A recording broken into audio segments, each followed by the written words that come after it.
Bem, meu nome é Isaac Félix.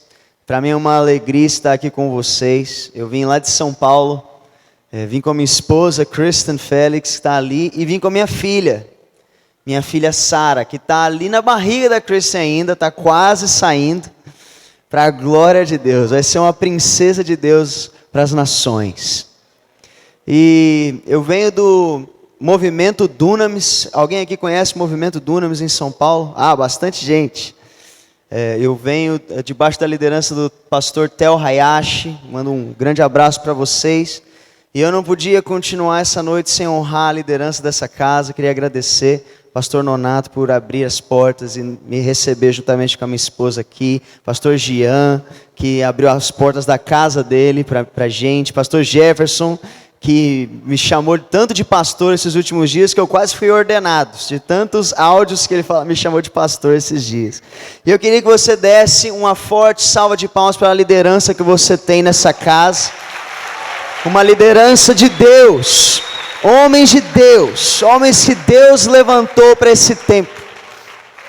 Glórias a Deus. Quantos aqui são gratos pela liderança que você tem? E cara, é muito bizarro as coisas que Deus faz. Quantos aqui sabem que Deus consegue fazer coisas muito malucas? Quando eu recebi o contato do pastor Jefferson para falar comigo, para estar aqui, eu não tinha a menor ideia do que Deus ia fazer. Não tinha a menor ideia. Porque conversando, a gente foi entendendo algumas coisas, algumas coincidências do reino de Deus, né? Ele falou um pouco comigo sobre adoração continental, sobre paz na cidade, sobre a visão que foi tida lá atrás, sobre a serpente que estava sobre o continente, que todos os anos no carnaval essa entidade ela era alimentada, né? E esse negócio, eu vou confessar para você que esse negócio me soou muito familiar. Aí por quê? Porque, cara, eu cresci com a minha mãe falando isso para mim. De verdade, sem brincadeira, não estou aqui para fazer média. A minha mãe, todo ano, quando chegava o carnaval, ela falava: o carnaval alimenta uma entidade no Brasil, espera para ver que alguma coisa vai acontecer. E sempre acontecia. Sempre acontecia um desastre, sempre aconteciam crimes, e as pessoas tinham suas vidas ceifadas, né? Depois do carnaval, eu falei, cara, isso me é muito familiar. Eu cresci aprendendo sobre isso. Mas as coincidências não pararam por aí, né? Porque conversando com o pastor Gian, pastor Jefferson, a gente descobriu que na verdade tem uma conexão aqui forte com um movimento missionário chamado MCM. Quantos aqui conhecem MCM? Então, cara, eu cresci na MCM. Eu cresci na missão cristã mundial, debaixo da liderança do pastor José Rodrigues. O meu tio é filiado da MCM até hoje, tio Omar. Se ele está assistindo aí, um abraço, tio Omar. A gente tem que aproveitar, né? Quase quando está na Globo, né? Um beijo para minha mãe, para meu pai, né? Mas, cara, quantas coincidências do reino de Deus. Eu me lembro que uma das vezes que eu estava na base da MCM, lá em Trindade, eu vi um jovem com cabelo grande liderando a adoração. Eu falei, cara, esse homem é de Deus. Que presença de Deus esse homem chamado Daniel Alencar. E aí eu descubro que Daniel Alencar é fruto dessa casa. E lá atrás a adoração dele marcou minha vida. Marcou minha vida de tal ponto que até hoje eu tenho lá baixado no meu celular o CD Abba Pai. O CD do Daniel Alencar. Quantos aqui já ouviram esse CD? Então você sabe que é tipo bizarro, né? Que se a gente começa a cantar as músicas dele aqui, isso aqui vira uma vigília. Entendeu? De tanta presença de Deus. Então, eu acredito muito que isso aqui é algo que Deus preparou. Eu acredito que não existe coincidência no reino de Deus e que Deus está no controle de todas as coisas. Amém? E orando sobre essas noites que a gente vai estar aqui junto, eu estava assim, tá bom Deus, o que o Senhor quer falar? E eu senti Deus falando comigo sobre sermos encontrados pelo Senhor. Quantos aqui querem ser encontrados por Deus? Fala com a pessoa que está do seu lado assim, cara, que honra sentar do seu lado. Porque você está muito bonito. Mesmo que não seja verdade, profetiza, filho do homem. Agora fala com a pessoa que você ignorou também, tadinha. Fala, não, você também está demais. Você também está demais. Mas todos nós aqui queremos ser encontrados por Deus. Não é verdade? Eu sei que isso é algo que queima no coração do homem. Em Eclesiastes capítulo 3, diz que Deus, quando Ele criou o homem, Ele colocou dentro do homem um anseio pela eternidade. Mas ainda assim o homem não consegue compreender tudo aquilo que Deus fez. Então todos nós, ainda que nós não saibamos, nós queremos ser encontrados por Deus. E Deus começou a falar um pouco comigo sobre qual é o tipo de pessoa que o Pai está procurando. Porque para que nós sejamos encontrados por Deus, nós temos que entender que o Pai está procurando pessoas. Amém? Está entendendo o que eu estou falando? O Pai está à procura, Ele está à procura de pessoas. Então a pergunta que fica é: quem são as pessoas que o Pai procura? Quais são as coisas que Deus está procurando dentro das nossas vidas? Para que nós possamos então ser atingidos pela presença e pelo amor de Deus mais uma vez. E a primeira coisa que Deus falou comigo, obviamente, é que Deus sempre está à procura do perdido. Quantos aqui entendem que Deus está à procura do perdido? Todo mundo aqui nessa igreja um dia foi um perdido. Não importa se você nasceu em lar cristão, não importa se você aceitou Jesus ontem. Todo mundo aqui já teve um momento em que não estava dentro da casa do Senhor como filho de Deus. Você era um perdido, a Bíblia diz que você era inimigo de Deus. Todos nós tivemos esse momento na nossa vida, até o dia do nosso novo nascimento. O dia que você fez aquela confissão de fé, e você aceitou Jesus como seu Senhor e Salvador, dia mais feliz da sua vida, não é verdade? Todos nós aqui um dia fomos encontrados pela maravilhosa graça de Deus, pelo sangue de Jesus, que nos lavou de todo o pecado, lavou o nosso coração, lavou a nossa mente, nos fez nova criatura, nos fez filhos de Deus, não apenas isso, co-herdeiros com Cristo. Todos nós tivemos essa experiência. Mas, ainda assim, existem 3 tipos de pessoas que o Pai procura, mesmo entre aqueles que Ele já encontrou uma vez. Porque todos nós hoje somos filhos de Deus, amém? Estão vivos? Estão acordados? Vamos lá, eu dormi 3 horas essa noite para pegar um avião para estar aqui, e eu estou mais acordado que vocês, vamos lá. Vocês estão comigo? Amém. Mesmo nós tendo sido encontrados por Deus, pela graça dEle, sendo salvos, nós ainda entendemos que Deus está procurando algo a mais. Ser salvo, isso pode ofender alguns, mas deixa eu te falar, ser salvo não é o suficiente. Complicado falar isso, Isaac. Não é complicado.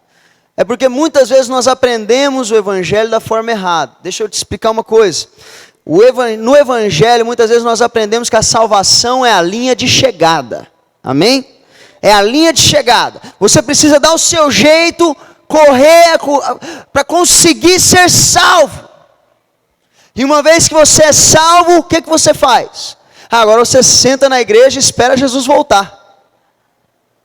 O que importa é crescer o número de gente salva.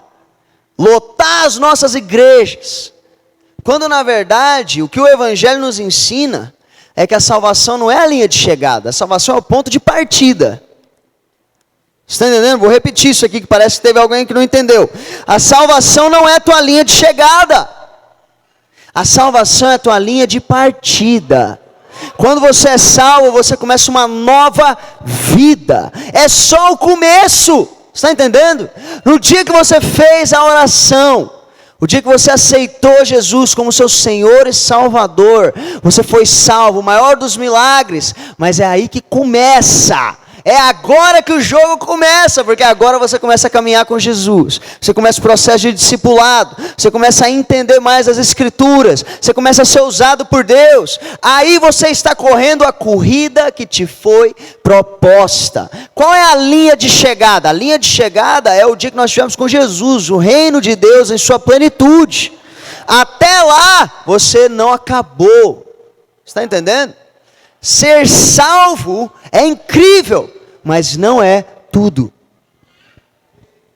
Ainda existem coisas que Deus procura em nós. A Bíblia fala sobre isso. A Bíblia fala que tem alguns tipos de pessoa que Deus está procurando.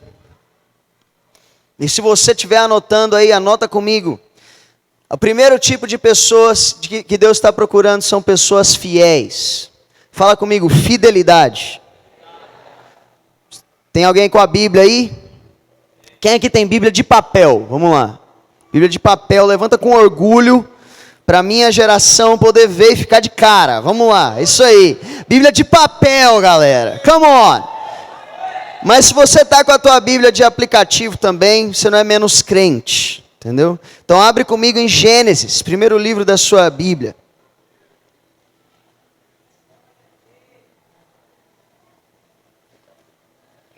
Em Gênesis capítulo 6. Gênesis capítulo 6, nós estamos entrando em um contexto em que Deus está à procura de alguém. Porque para todo lado que ele olha, ele só vê a maldade do homem. Gênesis 6 é o texto que fala de Noé. Vocês se lembram de Noé? O que é aquilo que faz Noé ser tão especial? O que faz Noé ser enfatizado no meio da narrativa da palavra de Deus? É simples. Deus estava procurando alguém como Noé. Deus olhava para a direita e ele só via maldade. Ele via a multiplicação da maldade dentre os homens, ao ponto dessa maldade chegar a Deus de forma abominável. Deus olhou e falou: não é possível que a humanidade chegou a tal nível de depravação. Não tem jeito, eu vou destruir tudo. Só que o que é lindo é que no versículo 6... ou 7, versículo 7, diz: Noé, porém, achou graça diante do Senhor. No meio de uma multidão de pessoas que só sabiam fazer o mal, Deus encontrou alguém que havia permanecido fiel. Diga aleluia. Deus está à procura daqueles que são o que a Bíblia chama de os remanescentes. Aqueles que no meio da apostasia, no meio da frieza, eles permanecem fiéis ao Senhor. A fidelidade é algo que Deus está sempre procurando na nossa vida. Ele sempre está procurando pessoas que não se dobraram ao sistema desse mundo. Pessoas que não se amoldaram a esse século, mas que, como diz em Romanos 12:2, se permitiram ser transformados através da renovação da sua mente, para que possam então experimentar a boa, agradável e perfeita vontade de Deus. Deus está à procura de fidelidade. Amém? Nós vemos que isso é algo que Deus valoriza muito. E não só no Velho Testamento, Deus continua valorizando isso hoje. Fidelidade ao Senhor. Nós temos alguns exemplos na palavra que mostram o quanto isso é valioso para Deus. E um deles está numa das minhas histórias favoritas, que está em Êxodo capítulo 32. Êxodo 32, nós temos aqui mais uma história similar de Noé. Vocês se lembram que a gente acabou de falar aqui, que na história de Noé, todo mundo estava fazendo aquilo que desagradava ao Senhor, menos Noé. Vocês se lembram disso? Foi há 5 minutos atrás, espero que você se lembre. Se você não se lembra, a gente ora para Deus curar sua memória aqui no final do culto, em nome de Jesus. Ele pode fazer todas as coisas. Só que em Êxodo 32, o que está acontecendo é que no meio do povo de Deus existe uma crise de infidelidade. Moisés, ele sobe ao topo do monte, ele está lá há muito tempo, ele está recebendo as tábuas da lei do Senhor. Quantos aqui conhecem essa história? Quantos aqui amam a palavra de Deus? Amém. E Moisés está lá há muito tempo, o povo começa a se cansar. O povo não persevera.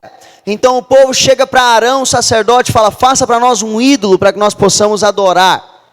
Essa é a história que está acontecendo em Êxodo 32. Então ele faz o bezerro de ouro. E o povo começa então a adorar o bezerro. E Deus fala com Moisés: Moisés, desce lá que deu ruim. Desce lá que o meu povo se perverteu. E Moisés desce com as tábuas da lei. E quando ele vê o que está acontecendo, você consegue imaginar isso comigo, essa história? Você está entendendo o que eu estou falando? Tipo, Moisés com as tábuas da lei, escritas pelo próprio dedo de Deus, ele desce do monte, e ele vê o povo de Deus, povo escolhido pelo Senhor, adorando um bezerro de ouro. Ele fica com tanta raiva que ele quebra aquelas tábuas no chão. E o que ele faz é muito interessante, é esse texto que nós vamos ler. Êxodo 32, a partir do versículo 25. Diz assim: Moisés viu que o povo estava desenfreado e que Arão o tinha deixado fora de controle, tendo se tornado motivo de riso para os seus inimigos. Então ficou em pé à entrada do acampamento e disse: quem é pelo Senhor, junte-se a mim. Vamos parar aqui. Moisés, ele chega e ele fala: não é possível. Será que todo mundo se perverteu? Será que todo mundo abandonou o Senhor? Ele vai para a entrada do acampamento e ele fala: se tem alguém que ainda é fiel ao Senhor, se juntem a mim. E uma tribo se levanta, é a tribo de Levi. A tribo de Levi, ela se levanta no meio daquela bagunça e fala: não, ainda tem aqui uma tribo fiel ao Senhor. Ainda tem aqui uma tribo que perseverou, mesmo enquanto Moisés estava lá em cima no alto do monte. Ainda tem uma tribo que não se esqueceu do Senhor nosso Deus. Essa é a tribo de Levi. Então eles vêm para o lado de Moisés. Isso aqui é lindo demais. E Moisés diz para eles: assim diz o Senhor, o Deus de Israel: pegue cada um sua espada, percorra o acampamento de tenda em tenda, mate o seu irmão, o seu amigo, o seu vizinho. Quantos aqui dão graças a Deus, nós estamos na nova aliança? Amém? Que isso aqui não vai acontecer com você. Mas fizeram os levitas conforme Moisés ordenou, e naquele dia morreram cerca de 3.000 dentre o povo. Tamanha fidelidade dos levitas, eles estavam prontos para matar os seus próprios parentes antes de trair o Senhor. Moisés falou: vocês estão entendendo o que vocês estão fazendo? Quando vocês estão vindo para esse lado de cá, quando vocês estão vindo para o lado daqueles que são fiéis ao Senhor, vocês estão prontos para levar a mão, colocar a tua mão na espada e matar até mesmo aqueles que são da sua própria família, por fidelidade a Deus. E os levitas então, eles escolheram, eles foram fiéis. E o que Moisés diz no versículo seguinte é: hoje vocês se consagraram ao Senhor, pois nenhum de vocês poupou o seu filho e seu irmão, de modo que o Senhor os abençoou neste dia. Deus recompensa fidelidade. Ele está à procura disso, e quando ele encontra isso, ele valoriza isso. Qual era a tribo que foi escolhida como a tribo sacerdotal? Fala para mim. A tribo de Levi. Por quê? Por que não a tribo de Judá? Afinal de contas, Jesus vem da linhagem de Judá. Ele é o leão da tribo de Judá. Não, é a tribo de Levi. Por quê? Porque a tribo de Levi é fiel. A tribo de Levi é fiel. E como recompensa eles recebem a presença de Deus. Você está entendendo o que eu estou falando? Como recompensa, a tribo de Levi, gente, isso é uma das coisas mais lindas da palavra, eu mal consigo falar disso aqui, porque enquanto todas as outras tribos, eles recebem recompensas terrenas, eles recebem pedaços de terra, essa terra vai para a tribo de Ruben, essa terra vai para a tribo de Benjamim, mas a tribo de Levi não vai ter terra. Por quê? Porque a herança da tribo de Levi é o Senhor, A herança da tribo de Levi é o próprio Deus. O que é que isso nos diz? Isso nos diz que se você quer a presença de Deus, fidelidade é chave. Deus não vai entregar a sua presença para quem não é fiel a Ele. Ele está à procura de fidelidade. Você está entendendo o que eu estou falando? Glórias a Deus. Fidelidade é fundamental. E Deus está à procura dela. Naquela época todos estavam adorando o bezerro de ouro, menos a tribo de Levi. Todos haviam se pervertido, menos Noé. Hoje talvez todos se dobraram à cultura, menos você. Todos estão postando no Instagram aquilo que é conveniente, aquilo que está de acordo com o conteúdo que bomba hoje, ou whatever, menos você. Você continua postando a palavra de Deus. Todo mundo está dormindo com a namorada, menos você. Você está entendendo o que eu estou falando? Ainda existe um cenário em que muitos estão se perdendo, mas Deus está procurando aqueles que não vão se dobrar. Deus está procurando aqueles que quando Ele chamar, Ele vai dizer: quem ainda é por Deus, vem para cá. Que você se levante. Amém? Está entendendo o que eu estou falando? Quando Deus falar: quem é jovem e ainda acredita em um namoro em santidade, vem para cá. Quem é jovem e ainda não se entrega a pornografia, vem para cá. Quem é jovem e ainda ama passar tempo com a presença de Deus, mais do que no Instagram, vem para cá. E nós nos levantaremos, como a tribo de Levi fez. Um povo fiel a Deus recebe sua presença como herança. Quantos aqui querem a presença de Deus? Deus está à procura de pessoas fiéis. Quando nós falamos de fidelidade, primeira coisa que nos vem à mente é santidade. Santidade e exclusividade.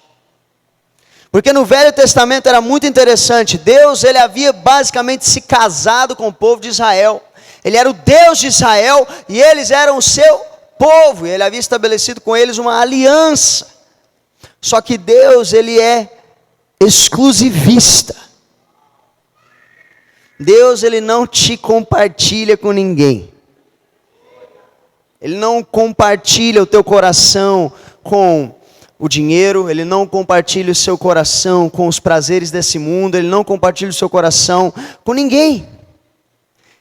Quando a gente fala sobre fidelidade, nós estamos falando não apenas sobre santidade, mas também sobre colocar Deus no lugar mais alto do nosso coração, que é onde Ele merece estar. Amém? Deus merece não apenas ser uma parte do nosso dia. Ele não merece apenas ser aquele que nós encontramos quando nós viemos nesse culto abençoado aqui dessa igreja. O que você faz quando você não está aqui? Deus continua sendo o primeiro na minha vida. Eu não estou aqui para falar apontando o dedo para ninguém, eu estou aqui para falar de mim. Será que Deus é o primeiro na minha vida quando eu vejo os boletos chegando? Quando eu vejo os problemas batendo na minha porta, será que eu me volto para outras prioridades? Ai meu Deus, eu preciso fazer isso que acontecer, eu preciso... Ou será que eu ainda tenho os meus olhos fixos no Senhor? Ou quando vem aquela proposta, quando vem aquela tentação na tua vida, será que você se dobra ou não? Exclusividade e santidade. Fidelidade também fala sobre perseverança. Porque eu estava notando isso, eu estava orando isso hoje. Falando, Deus, perseverança é difícil, né? Quantos aqui concordam que perseverança é difícil? Por quê? Porque começar bem é muito fácil. Todo mundo começa a vida com Jesus apaixonado. Por isso que a Bíblia fala sobre o primeiro amor. Todo mundo começa apaixonado. Mas será que a gente consegue continuar apaixonado, mesmo depois de anos e anos com Jesus? Você está entendendo o que eu estou falando? Quantos aqui vão permanecer apaixonados? Fala com a pessoa que está do seu lado, fala assim, cutuca ela, balança ela para ela acordar. Fala assim, eu vou ser mais apaixonado que você. Quantos aqui falaram de verdade? Amém. Começar bem é fácil, mas permanecer fiel é difícil. Por isso que é tão valioso. Por isso que Deus valoriza tanto, Ele está procurando isso. E fidelidade também fala sobre multiplicação. Vocês conhecem a parábola do servo bom e fiel? Servo bom e... O que é fidelidade nessa parábola? É pegar aquilo que você tem e multiplicar. Não é verdade? Quantos aqui amam a Jesus? Eu também amo a Jesus, mas será que eu tenho multiplicado meu amor por Jesus? Será que eu tenho pego aquilo que Ele me deu, aquilo que está na minha mão, e eu tenho multiplicado? Para que quando Ele chegar, Ele venha dizer, servo bom e fiel. No pouco fostes fiel, sobre o muito te colocarei. Quantos aqui querem ser encontrados fiéis? Glórias a Deus. O segundo tipo de pessoa que Deus procura, anota aí. Isso aqui é lindo demais. Deus procura adoradores. Gente, o adorador é uma raça diferente. O adorador, ele ama a presença de Deus mais que qualquer coisa. E eu sei que eu estou numa igreja de adoradores, amém? Abre comigo em João capítulo 4.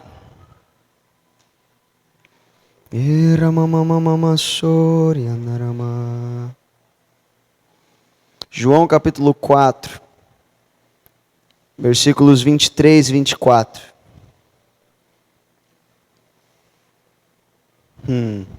Diz o seguinte, quantos aí já acharam? Falam amém. Beleza, maioria. João 4, versículo 23 em diante diz, no entanto, está chegando a hora, e de fato já chegou, em que os verdadeiros adoradores adorarão ao Pai, em espírito e em verdade. São estes os adoradores que o Pai procura. Quantos aqui querem ser encontrados por Deus? Você precisa ser um adorador. Porque o Pai está procurando adoradores. O Pai, você consegue imaginar isso? Que Deus nesse exato momento Ele está olhando para a terra, Ele está procurando algo. Imagina comigo, Deus está procurando algo e os anjos chegam para Ele e falam, Deus, o que o Senhor está procurando? Ele fala, eu estou procurando adoradores, estou procurando aqueles que estão erguendo um altar de adoração para buscar a minha face, para buscar a minha presença. Eu quero cativar o coração de Deus, não sei você, mas eu quero atrair o coração de Deus. Por isso que a adoração é tão chave, é tão importante. Eu amo isso aqui, adoração continental. Amo isso, por quê? Porque a adoração é chave para a manifestação do reino de Deus. Entenda só, se você abrir a tua Bíblia lá em Apocalipse capítulo 4, você vai ver que tem uma atividade principal acontecendo no trono de Deus o tempo todo, e é a adoração. O tempo todo os anjos estão adorando, eles estão cantando santo, santo, santo é o Senhor, todo-poderoso, aquele que era, que é e que há de vir. A adoração cativa o coração de Deus, mexe com Ele, ao ponto de que Ele está procurando isso. Os olhos do Senhor percorrem a terra. O que Ele está procurando? Adoradores. Mas não qualquer tipo de adorador. Não é qualquer adoração que o Pai está procurando. Isso não sou eu que estou falando, é a própria palavra. Ele diz, são estes os adoradores que o Pai procura. Quais? Aqueles que adoram em espírito e em verdade. Quando ele fala aqui espírito, a palavra original aqui é pneuma. Fala comigo, pneuma. Pneuma é a mesma palavra para sopro, é a mesma palavra para vento, é a palavra equivalente ao que era usada no Velho Testamento, o ruach, que era também o sopro, o vento ou o espírito. Isso muitos de nós já sabemos. Adorar em espírito significa adorar em concordância com o Espírito Santo de Deus. É adorar debaixo da direção dele, ser guiado pelo pneuma, ser guiado pelo Espírito. Está entendendo? É por isso que a Bíblia fala, não sabe de onde o vento vem, nem para onde ele vai. Assim é todo aquele nascido do Espírito. Porque o pneuma, o vento, o Espírito, ele se move dessa forma.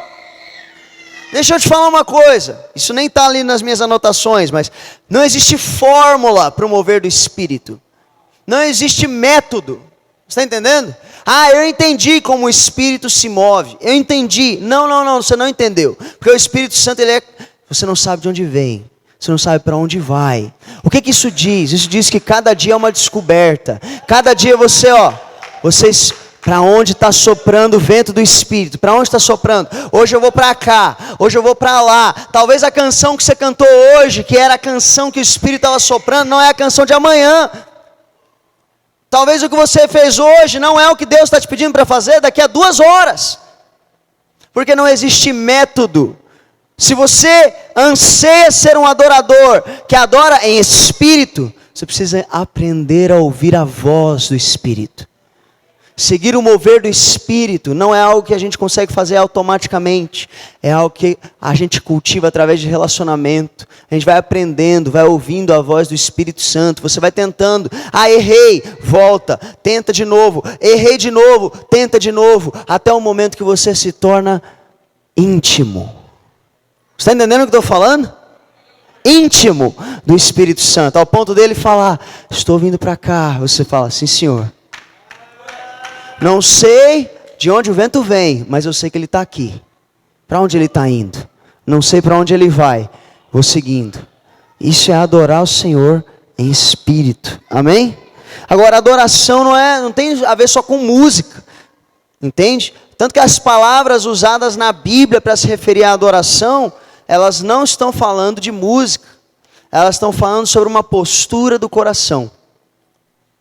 Adoração, sei que você já ouviu isso várias vezes, mas adoração é o estilo de vida. E o instrumento da adoração é a tua própria vida. Então, como seria adorar em espírito na nossa vida? Não apenas nas canções, mas eu tenho uma proposta de emprego. Ah, olha esses benefícios, é óbvio que eu vou aceitar. Não. Adorar em espírito.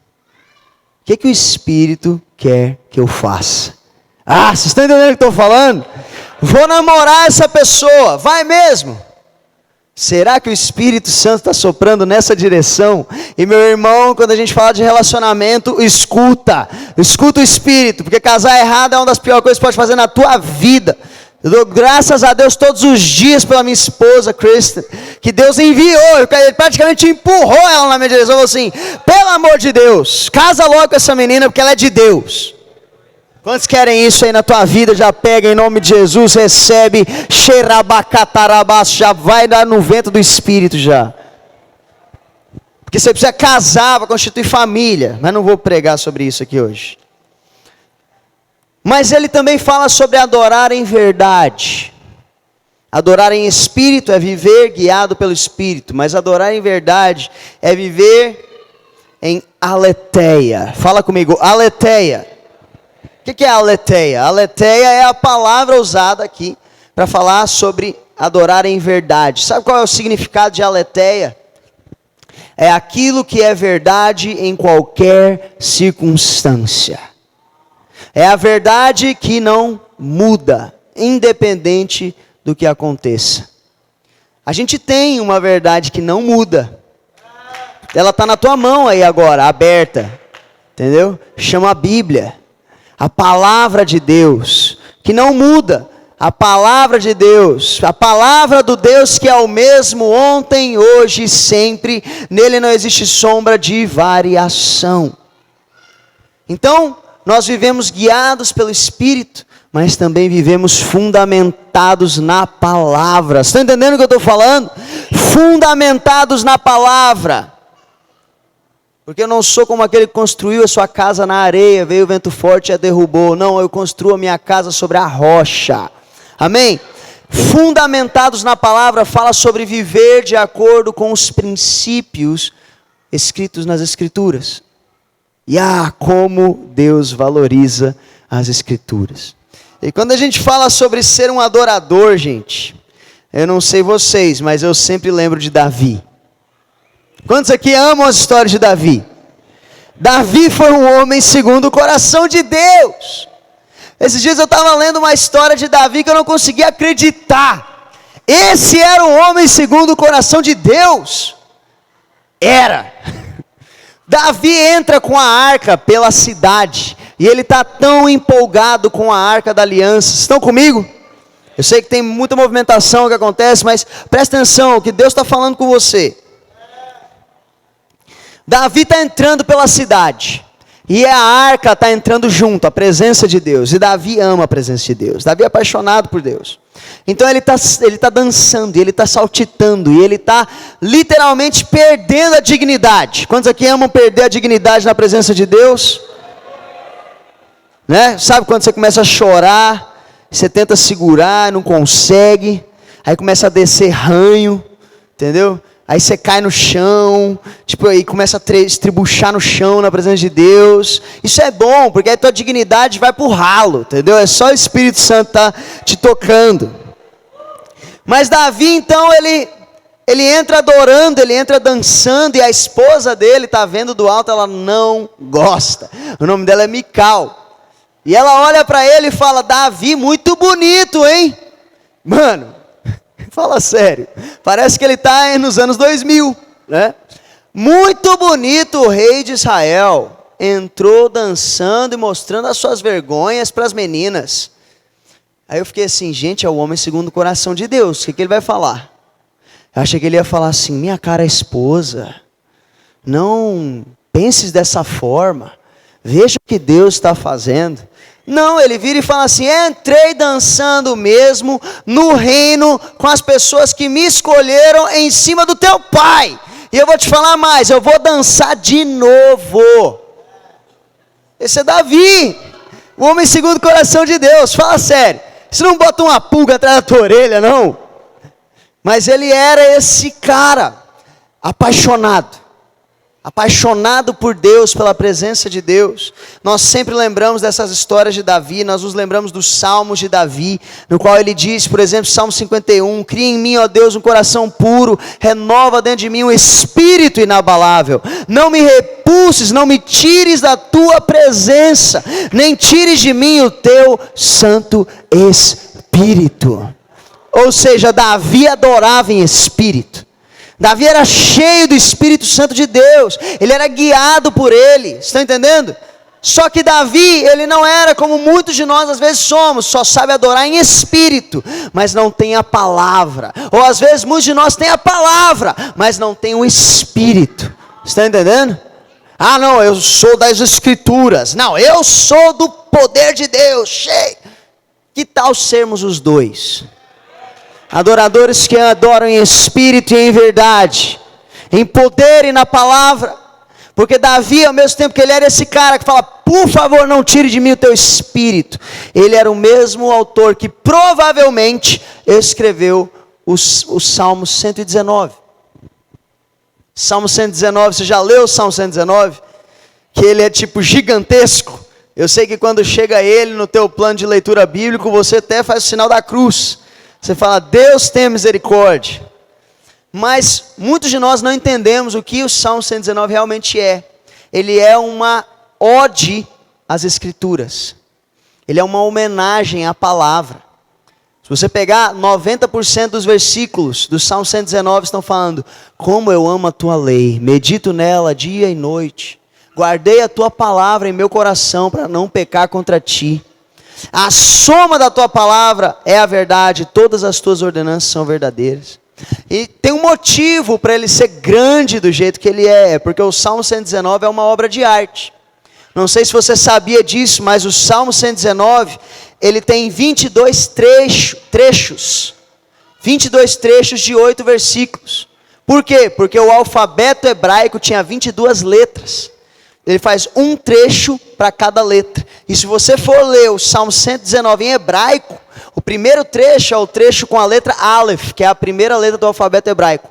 Todos os versículos vão começar com a letra Aleph. O Salmo 119 é uma das maiores obras de arte dentro da Bíblia. E ele demonstra o amor pela palavra. Não é só o Espírito. Você está entendendo o que eu estou falando? Não é só ficar no Shaba, não é só ficar orando em línguas. Precisa de Bíblia, precisa de maturidade, precisa de substância entrando dentro de você. Quando nós unimos os dois, Espírito e Palavra, o que acontece conosco? Nós nos tornamos os adoradores que o Pai está procurando. E aí Ele nos encontra e fala, esse cara tem o Espírito e a Palavra, eu posso derramar mais da minha presença sobre a vida dele, sobre a casa dele, sobre a cidade deles. Estão entendendo? Quando a gente fala de adoração continental, eu estava amando ouvir hoje o pastor Jean falar que vocês fazem muito modelo de harpa e taça. Não tem nada mais espírito e verdade do que harpa e taça. É a palavra e o Espírito atuando em harmonia. Por isso que Deus vai derramar algo especial nessa cidade. Amém? Vocês creem nisso? Precisamos dos dois. Porque todos nós somos chamados para sermos fiéis. Todos nós somos chamados para sermos adoradores. Que adoram em espírito e em verdade. Só feche seus olhos aí onde você estiver. Ainda tem mais algumas coisas que eu vou falar, mas é só porque Deus está soprando rapidão aqui. Feche seus olhos. Repete comigo, Senhor, cria em mim um coração apaixonado pelo Teu Espírito e pela Tua Palavra. Eu quero ser encontrado pelo Senhor nessa noite e em todas as noites por vir. Em nome de Jesus. Amém. Amém? Nós selamos algo aí no seu coração. Se você se encontrar queimando por Jesus dentro da tua casa, mais do que nunca, não ache estranho, tá? É o Espírito Santo respondendo a sua oração. Amém? E o terceiro tipo de pessoa que Deus está procurando são pessoas dispostas a se colocarem na brecha. E aí tem tudo a ver com o que a gente está fazendo aqui. Abre comigo a sua Bíblia em Ezequiel. Ezequiel, capítulo 22.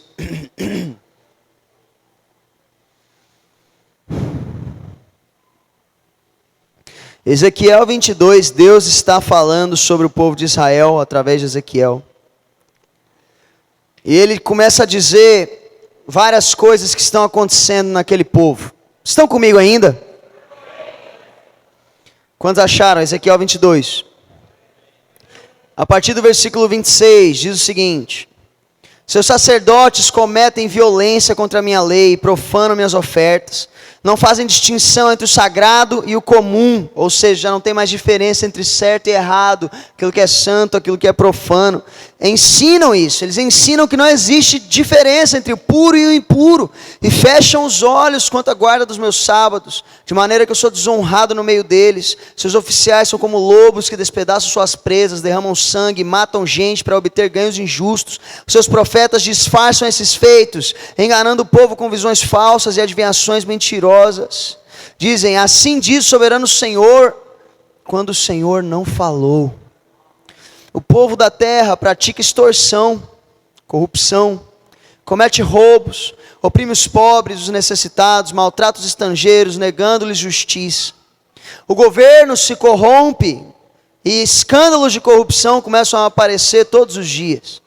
Violência percorre as ruas, injustiça percorre as casas. Criminalidade só sobe e a mídia parece não ver. Parece ensinar um mundo que não existe. Isso não está escrito aí no teu texto, mas poderia bem estar. Nós não estamos vivendo no céu, pessoal. Não estamos no paraíso. Nós estamos no Brasil, amém? Quantos aqui sabem que no Brasil a vida já começa no nível hard? Ainda mais se você é crente. Ainda mais nos dias de hoje. E Deus, Ele está falando tudo o que Ele encontrou na nação de Israel naquele dia. Fala dentro da igreja, Ele fala fora da igreja. E o que Deus está procurando? Se você continuar para o versículo 30, Ele diz, Ele fala, eu procurei entre eles um homem que erguesse um muro e se pusesse na brecha diante de mim em favor da terra, para que eu não a destruísse, mas não encontrei nem um só. Existe um monte de brechas acontecendo no Brasil. Aqui em Imperatriz, lá em São Paulo, em Brasília, então nem se fala. O Brasil está cheio de buracos no muro. E Deus está olhando para o Brasil, Ele não é cego, Ele vê tudo o que está acontecendo. Mas o olhar de Deus é sempre um olhar de esperança. Então o que Ele está procurando não são as falhas, Ele está bem ciente das falhas. O que Ele está procurando são homens e mulheres. Amém? Homens e mulheres que vão se colocar na brecha. Sabe o que Ele está falando aqui? Ele está falando de intercessão. Ele está falando sobre aqueles que vão se colocar por uma causa de outras pessoas, como se fosse a deles. Vai olhar para o Brasil e vai interceder pelos pecados do Brasil, mesmo que você não seja o culpado por esses pecados. Quando a gente fala de intercessão, a palavra original para intercessão na Bíblia é a palavra paga. E a palavra paga, ela significa literalmente promover encontro entre duas partes. Então, de um lado você tem uma nação que precisa de restauração, uma nação que precisa de redenção. E do outro lado você tem um Deus que é capaz de redimir, um Deus que é capaz de restaurar todas as coisas. Mas eles estão desconectados, eles precisam ser ligados. Como que eles serão ligados? Através de intercessão.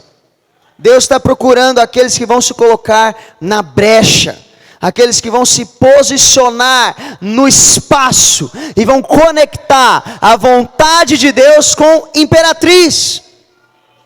É isso que vocês estão fazendo há 18 anos. Tem 18 anos que vocês estão promovendo um encontro entre a realidade celestial e a realidade terrena de Imperatriz. Antes da intercessão, 20 mortes, depois de todo o carnaval. Começa a intercessão, cai para 2 mortes. O que é isso? É paga, é intercessão. É porque alguém se colocou na brecha. Alguém está disposto a pagar um preço para ver uma cidade diferente. E vou te falar, a intercessão não é a coisa mais glamourosa. Hello! Talvez se a gente estivesse fazendo aqui um congresso de como ganhar dinheiro, isso aqui estava lotado. Intercessão não é glamouroso, porque intercessão não é algo que vai te dar muita plataforma. Intercessão talvez não seja algo que vai te dar muito seguidor. Mas deixa eu te falar uma coisa, hoje nós estamos vivendo algo muito especial no Brasil. Eu tenho a oportunidade de viajar para outras nações, ver o que Deus está fazendo. E quando eu chego lá para receber, eles estão sempre me falando: pelo amor de Deus, me dá um pouco do que Deus está fazendo no Brasil, do mover de Deus no Brasil. Um culto igual que a gente está tendo hoje, tem igrejas lá fora que dariam qualquer coisa para ter um culto com a presença de Deus dessa forma.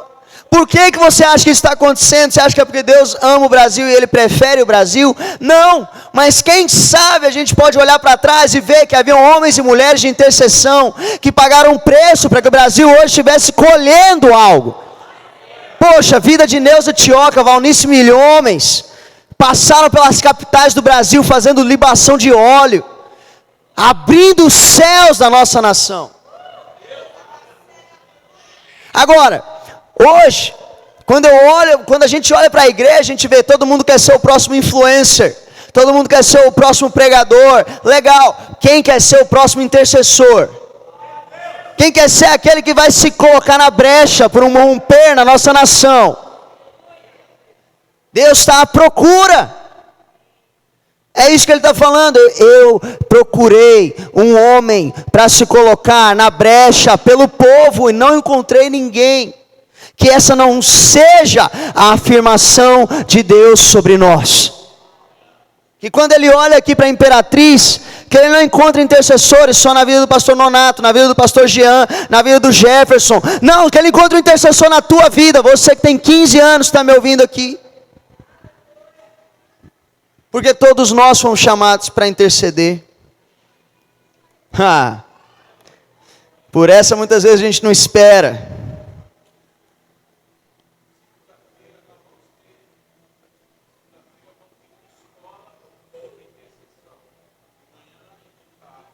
Glória a Deus. Glória a Deus. Pastor Jean está confirmando aqui, ó, falando que segunda-feira eles vão ter uma escola de intercessão, de manhã e de tarde, só para ensinar você a se colocar na brecha. Eu nem vou pedir para você levantar a mão que se você vai vir, porque eu sei que você vai vir, porque você quer ser encontrado por Deus. Você falou no começo da pregação que você queria ser encontrado por Deus, né? Deus está à procura de intercessores. E às vezes a gente fala de intercessão, a gente acha que intercessão é um chamado muito específico. Ah não, intercessão é coisa daquela irmã lá. Você sabe de qual irmã que eu estou falando, né? Aquela irmã da intercessão. É para ela. Não, é para você. É para mim. Porque a Bíblia fala que nós recebemos de Cristo o ministério da reconciliação. Todos nós, reconciliando a realidade desse mundo com a realidade dos céus, trazendo o céu para a terra. Tanto que qual é a oração que Jesus nos ensinou a orar? Pai nosso que estás no céu, santificado seja o teu nome, venha a nós o teu reino, seja feita a tua vontade, assim na terra como nos céus. Você pode ficar de pé no seu lugar?